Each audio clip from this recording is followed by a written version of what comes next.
Hey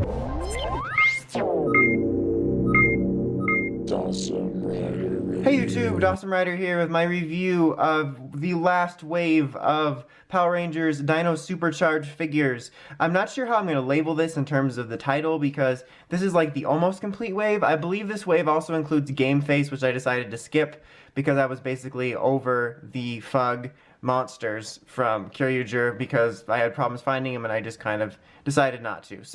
But this wave, other than that potential thing which is on the back of the box, includes all 10 of the Super Drive modes for the Rangers, as you can see here in the front. A regular Silver Ranger figure, a Singe figure, a DoomWing figure, and the male Purple Ranger figure, aka the original Purple Ranger, or the first one, Albert, not Alfred. Dang. Okay, anyway. So yes, it is a huge wave of figures, and because of this, I'm trying out a bit of a different style for this review, so I'd appreciate in the comments if you let me know.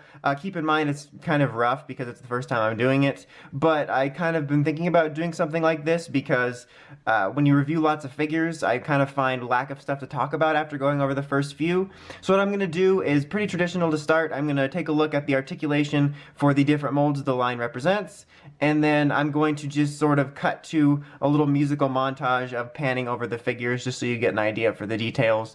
So just let me know how you like that. Anyway, so yeah, there's only about 3 or 4 different molds in this. I'm just gonna pick green because yes, and he almost knocked over graphite there.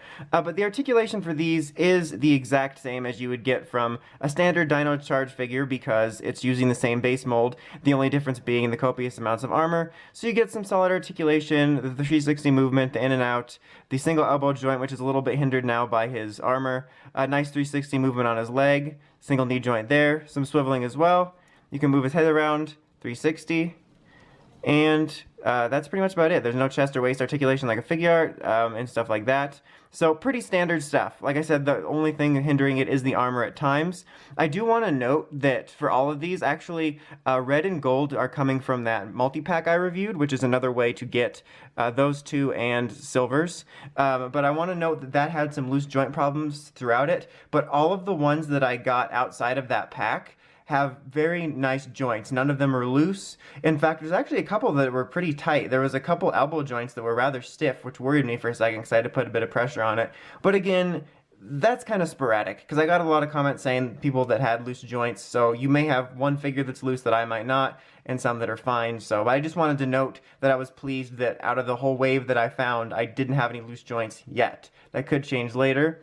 Alright, let's get Kendall here. This is the female mold, which pink and purple both use. Again, the same standard mold. Pretty much the same arm articulation is offered with the guy's mold, just a little bit skinnier and all that jazz.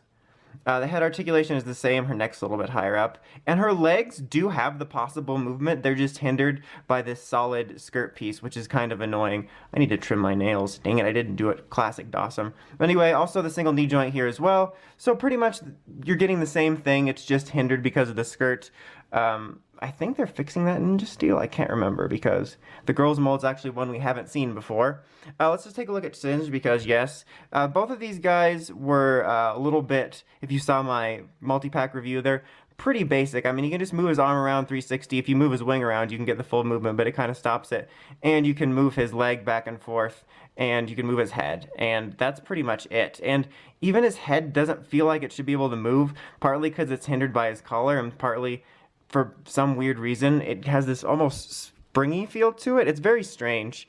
And I just wish that there was a more consistent basis for the articulation of the villains. Him's the same. Be good talker. So it can move in and out, 360 around. His legs have a little bit of movement, but they're really large, like chicken legs. Like literally looks like I'd rip this off and eat it like a drumstick. So there's not a whole lot offering here. I mean, you can twist and move a little bit, but it's not going to change the dynamic poses that much. And you can't really move his head either. It looks like you can because there's a little, if you can see, hold on, let me focus on it. There's a little line there that looks like you can turn his head, but then it's a solid piece back here, so you can't do that. And the only other one here is, I'm going to use purple, which is the same mold as silver, which is the same standard mold. So it's basically the same as what I just showed you, the standard Dino Charge mold, except with no armor and stuff like that. And that is what you are getting there. Alright, so now I'm just going to twist it back the other way because I don't want that hitting that. So now I'm going to switch over to the panning shots. Again, it's a little bit rough because it's my first time doing it, and hopefully if I decide to continue with it, I'll get better. But just let me know in the comments if you prefer that style or the old style of me just bringing each figure up to the camera individually. Alright, let's do this.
So this is definitely a big wave of figures, which is kind of fitting because Dino Charge was kind of a big line when you get down to it.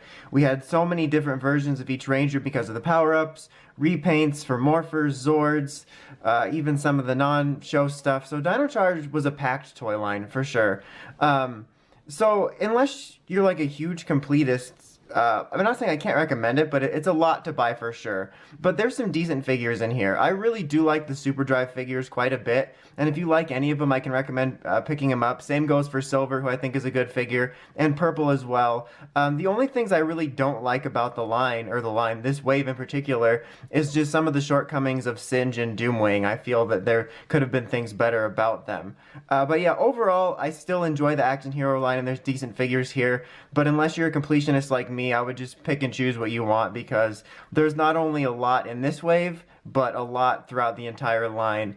I'm just glad that I almost lost my voice there for a second. I'm just glad that we have finally made it through the finish line and on to Ninja Steel soon. Anyway, that's about it. Until next time, make sure you got the Crazy Podcast at writersrangerambles.com, and of course, don't forget to like, comment, subscribe. Till next time, Dawson Writer signing out.